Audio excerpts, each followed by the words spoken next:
In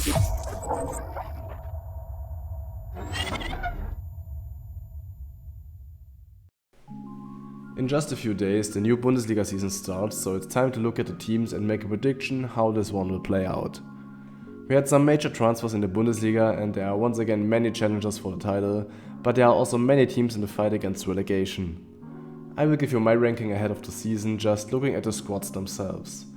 We can never know what will happen when it comes to injuries, those can of course ruin a season for any team, still I will give it my best guess here.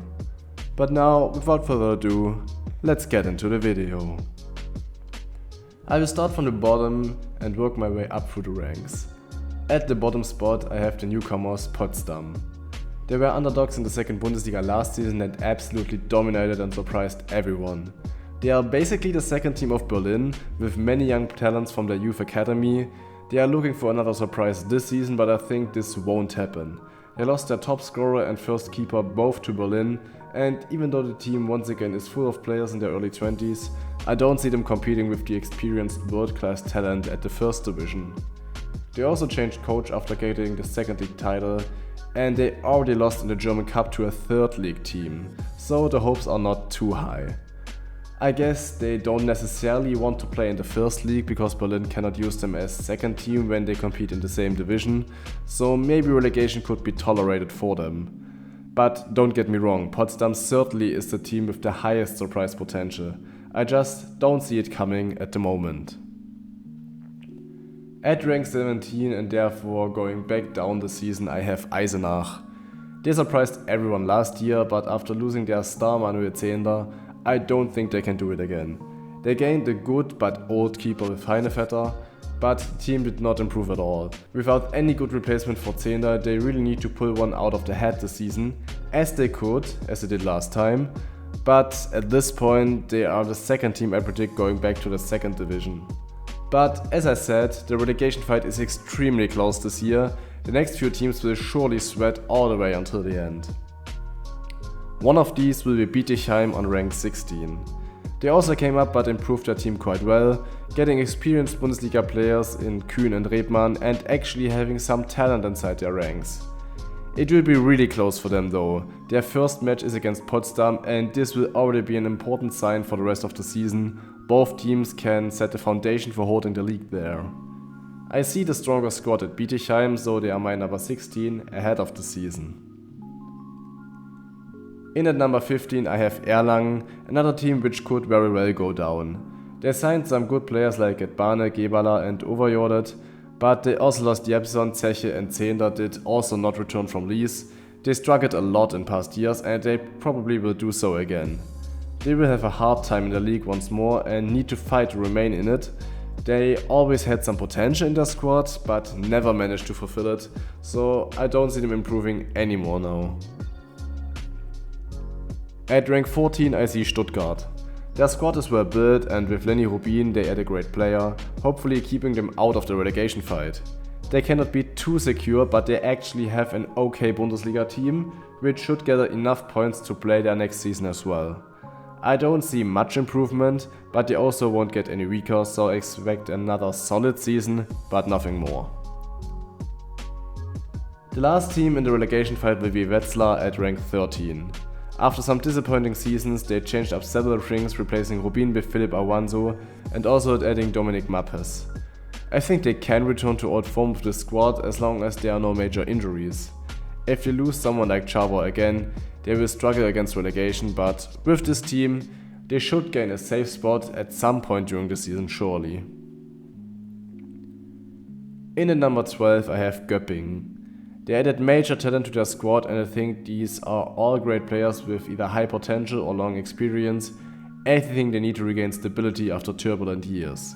Gislason, Sonnefeld, Klöver and Tenfelde, the squad improved and got some well needed fresh air. I think this season will be the turning point for Göppingen, slowly getting back on their feet. At rank 11 I see Lemgo. They kept stability after losing many stars in past seasons. They now add a great talent in Konstantin Möstl. They won't suddenly get back into the fight for the European spots, but they will play another year in the middle of the table, maybe managing one surprise or another, but in the end not being consistent enough to break top 10. In 10th place I have Leipzig. They bring in some of their youth players and a new line player in Luka Rogan, so my guess would be another solid season in the middle of the table. They also don't have the deepest squad, so they have to fear injury problems, but with the youth academy and the quality inside the squad, I think they can keep good form throughout the whole season. At number 9 I have Hamburg.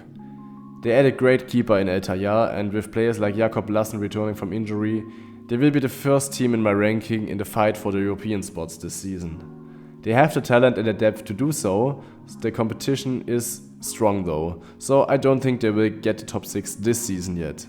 But they could, no doubt.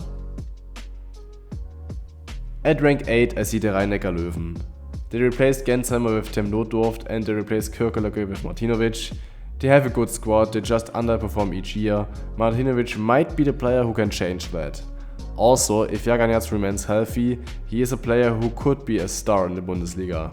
The backcourt of Jagaňac, Knorr and Martinovic could be lethal, especially with the great support at all the other positions. Still, I don't think they can fulfill all the potential, once again being left out of the top 6. In 7th place and therefore missing the European spot slightly, it's Hannover Burgdorf.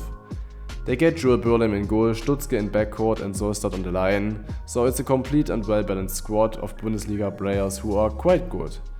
They have good chances of getting a European spot, it's just small things that make the difference for me. I see the teams who will be up next ahead of them, but I would not be surprised if Hannover gets higher than I predict now. At rank 6 I have Melsungen. Once again, they are the hardest to guess because they have a world-class team, but they always underperform. This season they add Aaron Mensing, another star, Alexandre Cavalcanti and Armin Damoul are also great players. They could get number 1, they could get rank 10, I don't know. I think they will qualify for Europe, but nothing more. Anything can happen, everything will happen, we have seen it before, Melsungen is just a surprise package, once again. In 5th place I have Gummersbach. The opposite of Melsungen, they consistently grow and go into the right direction. They do smart transfers, improving in goal with Obling and Kuzmanovic, an experienced star in Contra Mahé and a good right back in Taito Einarsson. They already had a great season last year and now they get even better. This is a well-run club, a well-built team and a great coach with Gudjon Valo Sigurdsson. I don't think they can challenge the top 4, but they are the first name that comes to my mind after these super teams. We now get to the top 4 and all of these teams will be in the title fight this season. They all can do it, they all have good chances. I will just give you my best guess here. In 4th place will be Berlin. Even though they could win the league, I think they don't have the depth inside their squad. Last season they also overperformed by getting 2nd place. This season they don't get a bigger team but have to play Champions League as well, so double the pressure on the players. If just one of their stars gets injured, it's basically over and I don't think they can get lucky for another season. They of course have the aces up their sleeve, Matthias Gitzel, who could once again dominate the league. They just won the Super Cup over Magdeburg, so they proved their ability and willingness to fight for the titles this season, especially as Lasse Andersson keeps playing on world-class level and Nils Lichtlein is steadily growing as a player as well. But I think in the long term Berlin will crumble and they don't have the financial prowess to sign a great replacement if something happens to Gitzel or Andersson, so they are the team with the smallest chance out of the top 4 in my opinion. In 3rd place will be Kiel. They made some huge transfers this summer with Andreas Wolf, Emil Madsen, Benze Imre and Lukas Zerbe. They are now a super team again and they don't have too much pressure as they will play in the European League. They will need some time to get together I think and I'm not sure Shibagurtu can already lead them to the title. They might need another playmaker if Shibagurtu does not make the next step this season. Nevertheless, they are once again stacked and Andreas Wolf is a player who can decide the top matches for them. If Johansson is healthy, if Madsen gets a good start and if Shibagurtu keeps growing, Kiel is back on track to become the title favorite soon. In 2nd place, qualifying for the Champions League, I see Magdeburg. With Christiansson recovered, Zehnder as injury replacement for Klar, and some good role players bought like Seradia, Persson and Zechel, they once again have an amazing team and maybe the best working system of any team in the league. Saugstrup holds the defense together, Magnusson scores the goals, and they will once again be the ones everybody tries to copy. But even though they are the favorites for many, I see one team slightly ahead. First place will be Flensburg in my opinion. They already had the best team last season, but they had a slow start with their new coach and players. Püttle got injured and Gottfridsson also needed some time after his injury break. But this season they have settled as a team, the system is working, they only need to integrate Kirkelöcke, who knows most players from the national team, and with Simon Püttlik they have a player who could dominate the season just like Gitze did last time around. They have the strongest goalkeeper duo with Müller and Buric, the best winger with Jakobsen, the best line player duo with Goller and Jürgensen, and the squad is very deep, with amazing players to be subbed in when needed. Lasse Müller is just one player who can decide a match and score 10 goals in the Bundesliga, who casually sits in the second row at Flensburg. I don't see a reason why it should not work this season. They also can focus fully on the Bundesliga again as they also play European League. They are my favorites, slightly ahead of Magdeburg, ahead of Kiel and also of Berlin. But that's just my opinion. We have a long season ahead, and what do you think will happen? Will Flensburg dominate? Will Magdeburg defend its title? Can Kiel already win the championship, or will Gitze lead Berlin to glory? What do you think about the fight against relegation, and what about teams like Gummersbach and Melsung? Can they challenge the top 4? Let me know your opinion in the comments below. Thank you for watching, and I will see you in the next video.